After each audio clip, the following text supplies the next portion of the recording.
the Lord really loves us so much that he just puts enough drawing in you that he was drawing me, he was wooing me to him through that healing process. And basically, I think that every time he had me deal with an issue that was inside of me, he did it in such a kind way, and in a way that I learned so much more about who he was and his character, that I just fell in love with him. I mean, I just fell in love with him. Hey there, I'm Matthew Foley, and this is ISOW Insights, where God's truth grows in the midst of current culture, renewing the mind and spirit. Welcome back to ISOW Insights, and today we have our guest Janis Watkins here. Janis is a missionary in El Salvador, and she's actually a good friend of Dr. Cutshaw, which I'm sure all of the viewers know. And ISOW Insights also being a affiliate, not just an affiliate, but the podcast for International School of the Word. You can go on to isow.org, isow.org, and you will find Missions and Evangelism 101 if you want to study into how missions works, if your interest is in missions. How are you doing this morning, Janis? I'm doing fine, thank you, Theo. Yeah, so you've come a long way to be here. Just a couple thousand miles. Yeah, we've caught you on a trip to the United States. So what have you been doing the last week or so?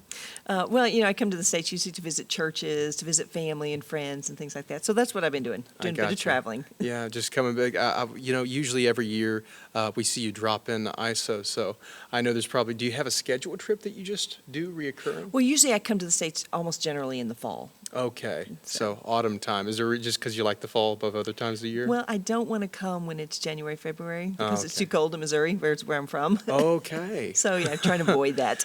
I believe, do you get a lot of snow in Missouri? Yes. We get no snow in El Salvador. Well, that's so. I can imagine that. Now, aren't because the hemispheres, aren't the seasons opposite? Well, they are opposite, but we really only have two seasons. We have winter and summer. Okay. The difference is it rains 6 months in winter and it's dry 6 months in summer. But the temperature's the same all year round. Really? Yeah. So what's the kind of the temperature around? About 85. 85? 85 in the capital. Whoa. It gets cool at night, about 63, something like that. It's just north of tropical ideal weather. Yes, it's perfect. Is the air conditioning going? How many people have air conditioning? No, not very many. I don't have air conditioning in my home. Okay. Yeah, wow. we don't have air conditioning, so. Nor heaters, so it's perfect. You just get used to it? Yeah. Yeah, well, I'm from Alabama, so my grandparents, that was their life. They were like, oh, well, you just sweat, that's what you do around that time. Well, we have 85 and it's not very humid. Oh. So it's actually pleasant. It's a pleasant temperature. That is not Alabama. No. So, but, I've been to other parts of the world. We just mentioned this a moment ago before we started recording, but I've been to Israel before, and we were there doing archaeological stuff. But once we had gotten done this trip of university students, we came back to the States. So we came back the way we left. We went from Atlanta Airport to Boston to Tel Aviv. When we came back that way, we hadn't set foot out in the United States until we were finally back in Georgia. Right. So we'd gotten so used to the dry heat there. When we came out of the airport, this is July, Georgia. Oh, no. And it was like we were breathing bottles of water. It was so humid outside. We were like, couldn't breathe. Yeah, we don't have that, thank goodness. We're good. Oh, my. So what was your upbringing like? What was your background? Because what I'm getting to is, what was your journey to know the Lord? Before any of your interest in missions, when did that relationship start? Did you grow up in church? I did. I was born in church, basically. Okay. Every Sunday I was taken to church. Every Wednesday night was always about church. And then I remember I was 8 years old, and there was an evangelist, a super young evangelist who came to our church, and he was preaching about hell. And there's something funny about him. I do not remember his name, but I remember he had long hair, and he wanted a bobby pin. So he asked somebody in the congregation for a bobby pin to put his hair back. But he was speaking about hell, and that scared me. And, at 8 years old, I may not have understood, that I needed a Savior, but I knew I didn't want to go to hell. Oh, yeah. So I went to the altar that night and received the Lord. Wow, yes. That's about the same experience I had, about 5 or 6, a few times. I think most people probably a few times. A few times, right? Yeah, the fear of hell. After that point, and I assume your parents were just Christians. Yes. Is it multiple generations where they were Christians? Yes. Especially on my dad's side. So I was actually raised General Baptist, and so my grandparents on my dad's side were founders of churches and things like that, and so. very much a strong Christian background. So with that background, was there a point at which, because I know a lot of people, the fear of God is a big thing that draws a lot of people, especially in the church. Right. In the church, so often out of the church too, but in the church. And then when you grow up a bit, people will talk about you having this experience with the Lord where your own personal knowledge of Him overtakes the aspect of I don't want to be under God's wrath. Right. And it's more about God's love. Right. So when did that happen? Well, that happened later on in life because the enemy attacked me early on. So at 8 years old, I started being sexually abused by a cousin of mine. Word. And so I never told anyone. So I lived with this for quite a while. But it was probably actually in my 30s that I went through college, graduated, had a great career, all this kind of stuff. I got married. My husband was very abusive. Wow. And so the Lord got me out of that, and Pastor B played a tremendous role in having that happen. But it was at that point when the Lord actually started to say, okay, Janis, you need to start looking now at your past. You need to look at the fact of all the things that happened to you were not your choice, all those kinds of healing things that needed to happen. And so, I mean, the Lord threw me out. He threw me out in the middle of the lake and said, Wow. sink or swim. I mean, He was not kind. He knows how much I love Him. But He really made me start to look at things that had happened to me. And it was at that point that I really began to understand His love. Wow, that's powerful. I really began to understand it. Because up to that point, the love I had had, I mean, my parents loved me, and there's no question about that. But I never felt the liberty to share with them what had happened. And so when the Lord made me start to really look at that, then I began to say, okay, I now kind of understand what love is. And so my relationship with Him just grew and grew and grew, and healing took place after layers and layers of healing took place. And so now I am 100% confident about what love is.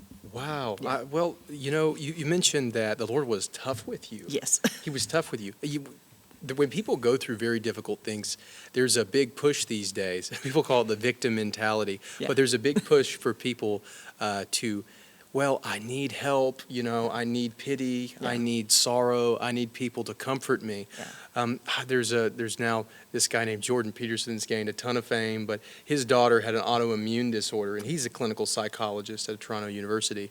And he said something one time that it made sense to me, but it also doesn't go with conventional wisdom. But he said because his daughter was dealing with so much physical problems and real pain that as she grew up, he as a parent, both him and his wife had to be honest with her and say, listen, you have a choice as to the way you're going to live life because you've been dealt a pretty rough hand. Right. We're not going to lie to you. Right. But you can either be tough Yes. or you can allow this to cripple you not only physically but emotionally.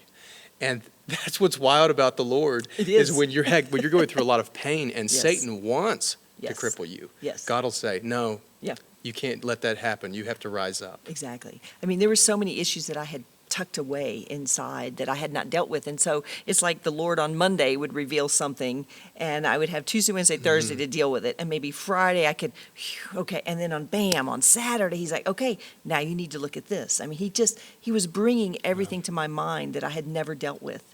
And so, I mean, I'm glad He did. I mean, I could have chosen, I guess, not to look at them, but there was something, the Lord really loves us so much that He just puts enough drawing in you that He was drawing me. He was wooing me to Him through that healing process. And so I sensed that there was something more that I wanted of Him. And so that kept me going through all of those cycles of healing until finally, like, whew, okay, I think we're done. And he said to you, you have to admit that this wasn't your fault. Correct. You didn't. So Correct. you had a tendency to believe I caused this to happen. This Well, abuse. I mean, as a child, you're 8, okay, and so I didn't feel comfortable to tell my parents, and so I'm like, well, then I must have done something. I must have done something, and then you get older and you just tuck it away, and you think it doesn't bother you, but then you get married and it starts to come out again, and the spouse is abusive, and so okay, I must have really done something. I must have messed up something in my life to have this in my life because, Wow. I was trying to live the Christian life. I never left the church.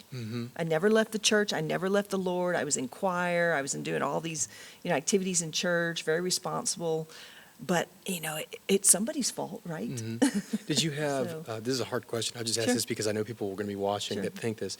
Was there a part of you that wanted to, or tempted to blame God for what happened, or to question God? Why? Why did this happen? Theo, to be honest, I don't think I ever had that. Really? I really don't think I ever had that. And I don't know if it's because I was raised in such a Christian home that I never heard my parents question God. I don't remember my grandparents ever questioning God. And so for me, that wasn't something that we did. And so maybe if I had been raised differently, or if I'd heard people talk about that, but at a young age, I hadn't lived life very much and been out amongst the worldly people who might have said, "Why did this happen, God?" So I never went that road. That's actually a similar experience. In my background, I had multiple generations, and tough things happened. I saw my parents go through tough things, and they're Pentecostal. Yeah. So whenever something bad would happen, they would have this very strong sense of Satan's the one to blame Right. here, or people, or the fall. Right. But there's sin in the world. Yeah. But it was never God. God's all Right, good all right, the time. Exactly. And that understanding is very powerful. Like with Jesus, the other day in John's Gospel, going over once again, I read over where there was a man born blind, and everybody asked the question, was it because his parents' sin or his own sin? They didn't even think in terms of sometimes these things happen because we're in a Correct. fallen creation. Correct. But they wanted to blame somebody. Right. And people tend to go towards that. Right. Satan loves the blame game. Yeah. Well, see, I was blaming myself. So I didn't really need to Wow. blame God, because I had assumed that it was my fault. So I And- did play the blame game, but not with God. And the Lord said, no, it's not Yeah, your fault. he did. He finally said, "It is not your fault." And what was that transition to knowing God's love in your personal relationship with the Lord? What did it look like? How did that develop? Basically, I think that every time he had me deal with an issue that was inside of me, he did it in such a kind way, and in a way that I learned so much more about who he was and his character, that I just fell in love with him. I mean, I just fell Hallelujah. in love with him. And so it's not, he is my Savior and my Lord. I mean, that's without a doubt. But I know what it means to have him as my best friend. I know what it means to have him as my husband. I mean, I know those things. And so it's just a day-to-day depending on him. I mean, I get up in the morning, talk to him. I mean, I learned to do these things as I was healing. When I look through the gallery of pictures that you have at Abigail Association, and that's your ministry, and in those photos, every single one of them that you're in, and this is me speaking, but from what I saw, this is just a fact, you were always smiling. And there was a strength that was in you that was Praise the Lord. carrying all the people that were around you. That's Praise what the I felt Lord. like I saw strong. And I kept on thinking to myself, that's a woman who knows the Lord, who knows him closely. I mean, he and I have been through so much right now that, I mean, we have bad days. We all have bad days. I have bad days. I mean, things don't go right or whatever, but he's there. He's always there. So why should I get upset? I mean, if I've learned that, okay, something's going to happen, he's still in control. I mean, it's all good. At ISOW, we always strive to provide discounts and incentives for our students. Now, we're thrilled to announce our best value ever, the ISOW All Access Pass. For just $99 per month, any student can access our entire learning platform. An ever-expanding library of fascinating, groundbreaking teaching at your fingertips for the average price of just one ISOW course. There has never been such a prime opportunity to pursue your biblical education. Students in many traditional schools pay $100 to learn every day for every single course. With the All Access Pass, that amount gives you access to our entire course catalog. At ISOW, you can learn from world-class teachers on a wide variety of subjects, all at your own pace. With the subscription-based model of the All Access Pass, there are no obligations to put yourself in debt for decades. If you're hungry to learn about the Word, there's never been a better value. That's countless hours of teaching and materials with no limit on how much you can learn. Now, more than ever, ISOW is excited to connect the Word with the world. Go to isow.org to get started with the All Access Pass today.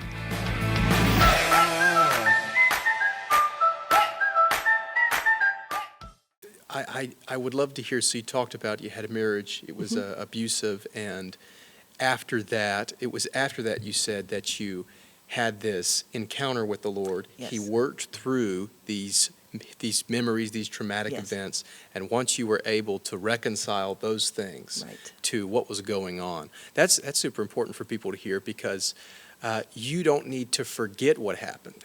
Right, You don't exactly. need to bury it. You Yes. have to confront it Yes. with the Lord at your Yes, side. you have to.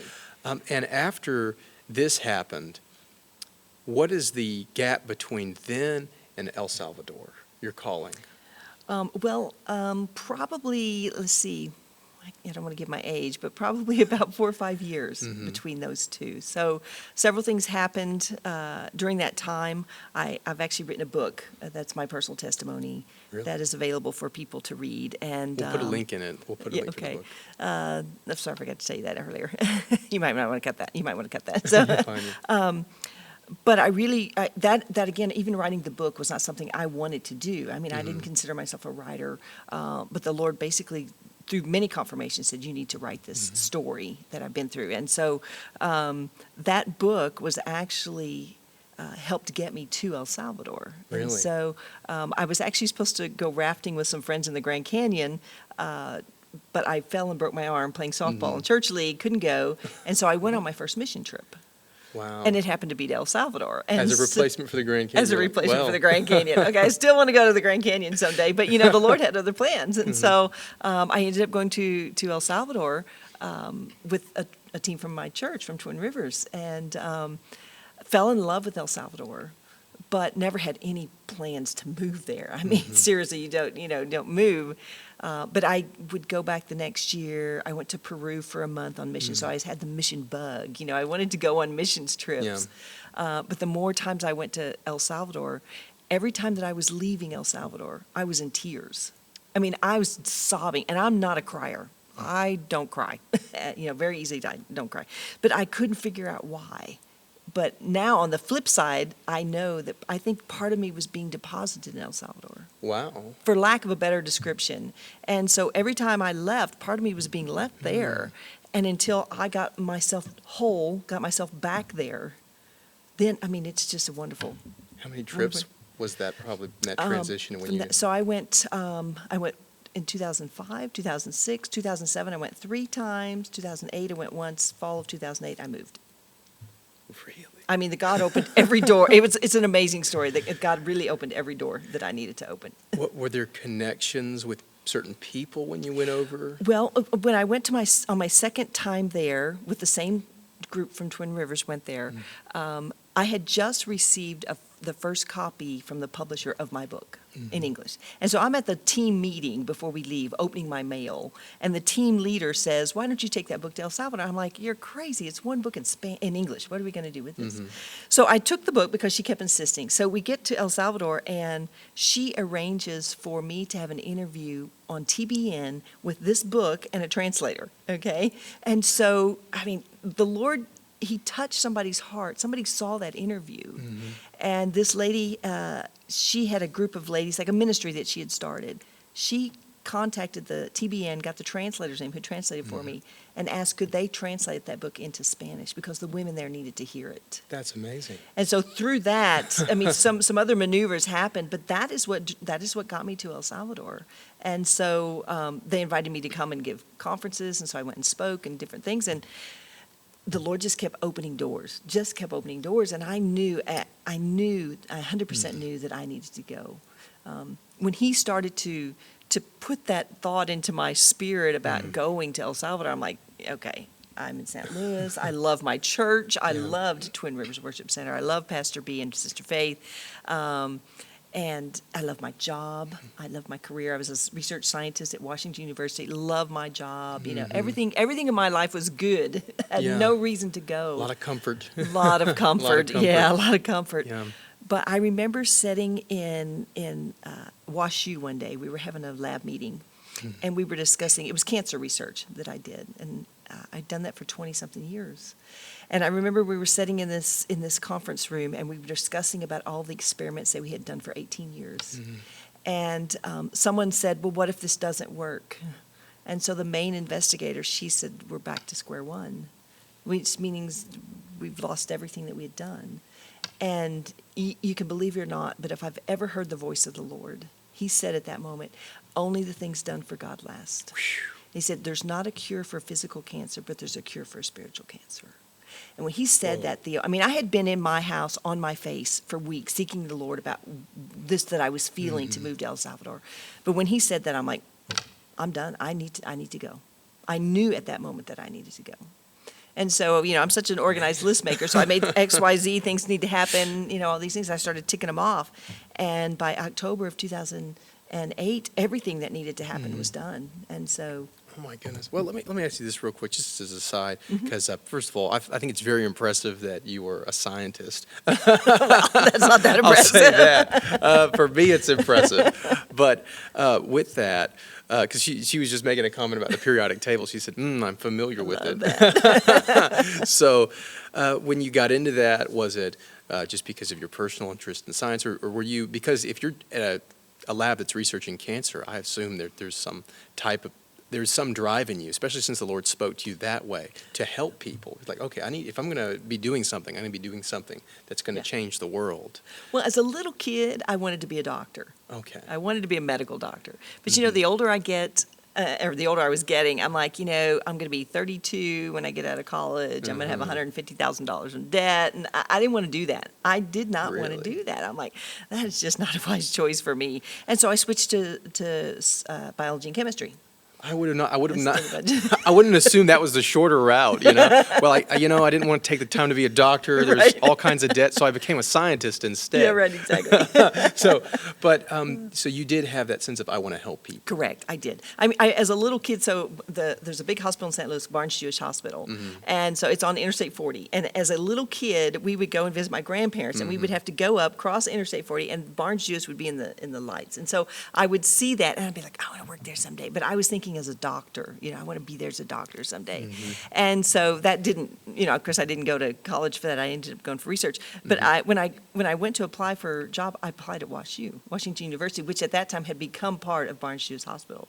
And so I remember I was driving to work the first couple of days I'd had my job, and I'm driving up over this bridge, and I'm seeing that Barnes, and I'm like, I just start crying because I'm like, I've got what I wanted as a kid. I'm working there, And so that was like a big dream for me to be able to work at WashU at Barnes. What blows me away is that God orchestrated all these things to take place because you had said that when you were a little kid. God heard you. I know. And then he took you another, because you were thinking, well, I'll be a doctor. Right. But that's the way the Lord works with most everyone. Yes. I mean, and that's me talking for the last few interviews, that the ones that we have done so far, it's consistent that God, generally speaking, we always want to know everything up front. We're always like, God, what are you going to do with my life? And for some reason, there's just crickets on the other side. Right. That's because if God told us, we would never sign up for it. Oh, heavens, no, I would never sign up for it. So, but you ended up working at this hospital. You had the job, and then God speaks to you, and it's clearly His voice. And that's a big thing, I would say, for the listeners, especially young people, that God can speak in that way. He can speak.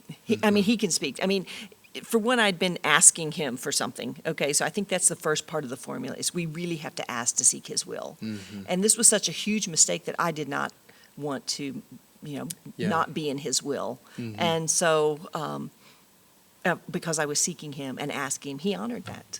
Wow. He honored that. And the Word of God says, if you have not because you ask not, you have to ask the Lord. You have to seek what His will is. But He also says, seek first the kingdom of heaven and His righteousness and all these things, which is the things, He talks about the things you worry about in life that are personal. Right. Like, what am I going to wear? Who are going to be my friends? What are my relationships going to be? He said, I'll take care of all that if you put me first. Absolutely.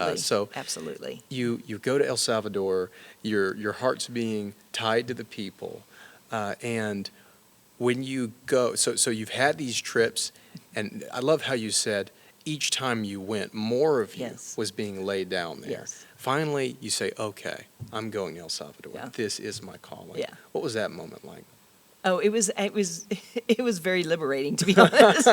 Really? Liberating? Well, yeah, because once I heard that message from the Lord, and I knew, so then I started to talk to people. I needed to talk to my parents. I needed to talk to my boss.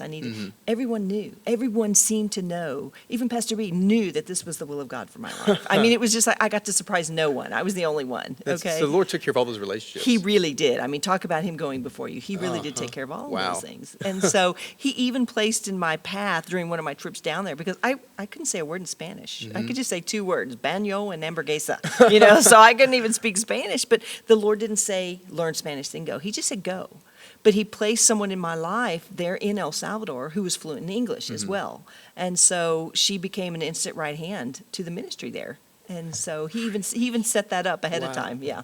So for my transition going was really not that difficult. It really wasn't. I mean, this person actually flew to St. Louis when I was moving down. It took like 3 suitcases apiece, and that was it. Everything else was sold and gone. So the Lord made it so clear. Yes. He just cleared the way for you. So you go, and where did you, this is just some curiosity questions, people that have not a whole lot of background about El Salvador. Where's the airport in El Salvador? What city? The airport is actually down along the coast. Okay. On the coast of, on the Pacific side. It's about 45-minute drive from the capital of San Salvador. Okay. So you land there. What's next? I mean, did you have any idea about Abigail associations? Did you have anything on your mind as far as, okay, this is my game plan? Well, I did actually. I wanted to go and open a women's shelter. Okay. Because there wasn't one that existed in El Salvador, okay? And so with my background, and I knew that there was a lot of abuse of women in El Salvador, I thought, perfect, let's go. But that, 14 years later, still has not happened. Really? So it's not allowed by the government. Why is it not allowed by the Well, government? we don't It's know. I mean, we interesting. actually had 2 houses over these courses of years, and they came and inspected us. They came and gave us Yeah. training. The only thing that we were told was that several years ago, or many years ago, I should say, before I was there, the government had a shelter for women. Okay. And someone came in and shot some women and children. Oh, my And so word. they're like, we can't keep this safe. And Really? so I think they've just not allowed. But the Lord That's did other wild. things, so it's. Yeah, God will keep working. Yeah. That surprises me because Catholicism is so strong in South America. Yes. I assume there are a lot of Catholics in Yes. El Salvador. Yes, there are a lot of And Catholics. in that system, usually you have some type of monastery-driven orphanages or helps for women. There So I'm- are, but nothing where a woman can go and live. Oh. Take her children and stay. That was the idea, was for them to have a place for like 3 months to study, to get some vocational training, to have some healing, some counseling, that sort of stuff, and then that they be able to go out and start their own life. So that is what they don't allow, is where the women Yeah. can come and stay for a while. But that must be what they really need, because once you come and stay and you Yes. have someone giving you counseling about Yes. what family life's like, how to get your own Yes. life in order. Yes. And I assume most of the monasteries don't give that information. So, No. but when you're looking to do that and you're working with the officials there, were they already prepared for you when you were coming from the multiple trips you took beforehand? No, I or had did you no show contact up? with the government Okay. beforehand. No, I just went in on a tourist visa. And so I started to apply for permanent residency, which took about 8 years. So anyone, if you're trying to apply for residency in the States, be patient, because it takes time to get residency in other Really? countries. What's residency like? I'm ignorant of these things. No, I have permanent residency now. So Okay. every 4 to 5 years, I just have to renew my residency card. Okay. But up to that point, it can be a rigorous process, to, Is it possible to get citizenship for you? I would have to give up my American citizenship. Oh, And okay. that's not I going to see. happen. I got you. That makes sense. That's not gonna happen. You just renew the residency. Right, All exactly. Yeah. So the system there, when you make it there, were there a lot of people, religious infrastructure of Christians that were there to help you, or was it just, well, I'm going in alone? Well, pretty much going in alone. I Wow. mean, we formed Abigail Association, and we chose Abigail because, Abigail is a woman from the Bible. And she had a bad life. She was married to a bad guy. This is David's, one of the woman that married David. Yeah. Ultimately David's wife. And so we use that story because people would say, we've never heard of Abigail. So we would use that story to say, oh, well, this lady had a bad life. She was married to a drunk, basically. He had a heart attack. King David then went and found her and married her. So we say, it doesn't matter how bad your life is. You can be Wow. married. You can be the wife of a king. Hallelujah. So And- that's how we got Abigail. Just for the people listening, we could hop back in on this, but her husband's name in Hebrew, I think it's Nabal, but Yes, that his is- name literally is fool. Yes, So exactly. in case you want to know, the writer it may be using that may literally Yes. be his name, but there's a possibility that the writer's trying to say to you, this woman was married to a foolish man. Exactly. So uh-huh. if you're struggling with that, Yes. it's not just a fool in Book of Proverbs. A fool is not just a person that doesn't have good ideas is a wicked person. Yes, yes. Yeah, a person that does not live by Yes, God's standards. yes. And we're never advocating for the woman to leave her husband. I Yeah, mean, that is yeah. not at all. We're all about the restoration. But sometimes that is not possible. Yeah. But even if she stays and has to stay in a negative or, not a good situation, she can still be married to Jesus the King. Yeah, She wow. can still be his wife. And so that's the beauty of the Abigail story.